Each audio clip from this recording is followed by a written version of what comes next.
F tier, F tier, F tier. Drum gear tier list. We're not covering cymbals or drum heads, but stick around to the end and let me know if I miss anything.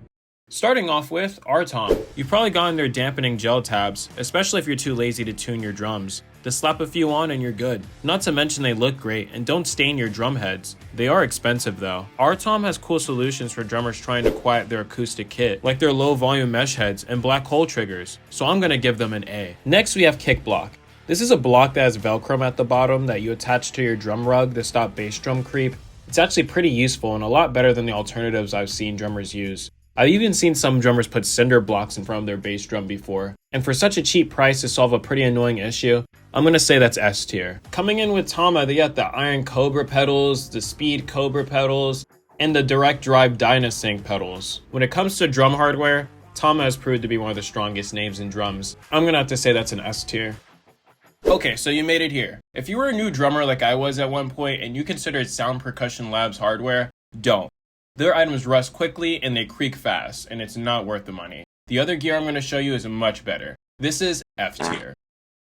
Of course we can't forget Drumeo. I have the Drumeo Quiet double kick pads, and the new pad throne that they just released is pretty dope too. Drumeo just by far is the best channel in terms of drums. I put their clips in my videos all the time. I wouldn't be a drummer if I didn't at least give them an A. Now Evans. I love their practice pad, and with the release of their new hybrid drumming sound system, they're at the top of the game when it comes to hybrid drums and triggers, so that puts them at A tier. Axis. Axis is a pedal company specializing in direct drive pedals, and I got a pair of shortboards myself. And I'll say that these pedals are better than what I was using before. I did notice that if you ran into any problems with your pedal, you had to look at old ass videos, with not much context. And you guys can let me know what you guys think below. I think it should be up to the pedal company to make these videos. And their customer service is terrible, so C tier. The pedals are decent though. PDP. They make alright stuff, slightly better than SPC, but with brands like I mentioned here before, I don't see any reason to go with them. In terms of hardware, they're kinda mid. C tier.